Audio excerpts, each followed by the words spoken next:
infinitesimal point where they become an uncategorizable unity. For a recitation revealed to a descendant of Ishmael, the Quran lavishes much of its attention on Moses, a descendant of Isaac. For a work purporting to preach to the religious indigents of Arabia, it considers Jews, Christians, and Zoroastrians its major audiences. It endlessly surprises and even confounds readers, at least those readers who expect God's word to translate anthropocentrically. But man is not God, and God is not man, and who God is, and who we are, and most critically, the relationship between these two, is foundational and conclusive in Islam, but missing from too much of contemporary Muslim life, consumed as it is by identity politics, the transformation of a religion mostly of the global south into a vehicle for resistance or obstinacy, and the subordination of faith by an angry minority into an agenda of conquest or control, the evaporation of monotheism into a vapid cloud of obscure Muslimness. Islam is above all else a path toward the one who neither inhabits space nor suffers time, who should be praised for his awesomeness, his majesty, and his generosity, for he gave us life, and we are a good thing, so good that though we, being contingent, begin, we do not, and never will, end. And so I begin with God, and never end, I hope, with God. Introduction. An embarrassment of riches. It was a little more than 10 years ago, though I might as well have been another person. My goal was teaching, researching, and writing about Islam and the Muslim world. Fortunate, then, that I was a doctoral candidate at Columbia University, enrolled in the Department of Middle Eastern and Asian Languages and Cultures. I wanted to be part of conversations beyond the ivory towers, too. In this spirit, I applied for a fellowship in the National Security Studies program at the New America Foundation, whose president was one of my favorite journalists, Steve Call. I got it.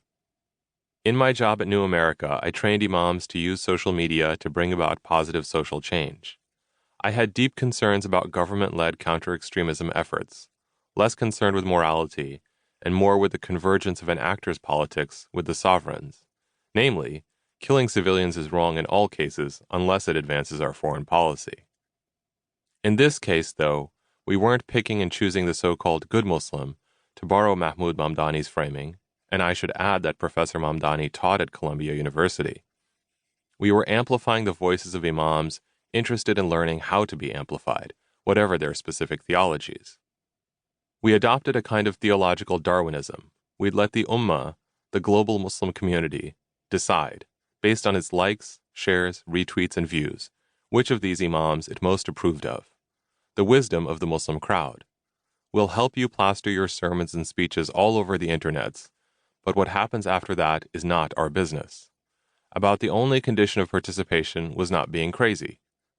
But during the first few months of my employment, the first full-time job I'd had in almost a decade, my health went from congenitally bad to inexplicably worse.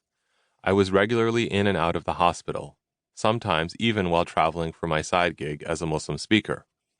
Worse, not infrequently, these painful episodes descended into all-out nightmares of writhing pain, hot sweats, dizziness, lightheadedness, and occasionally I even passed out. Also, my marriage stopped thriving.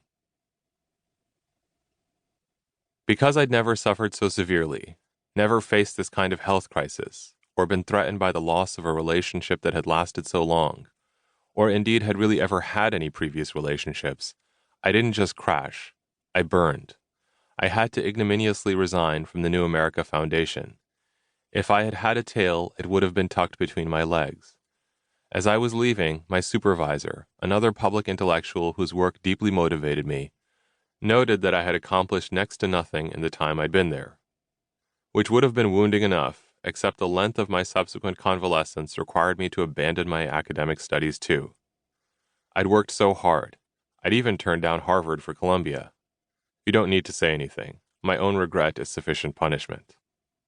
I hope you never fall to earth like I did, but you might. You may already have. You might already know what it's like to experience the disconnect between how people see you and how things really are. You've got a great job, a kind and accomplished partner, an academic trajectory that appears overwhelmingly promising. Many people would die for your bad days,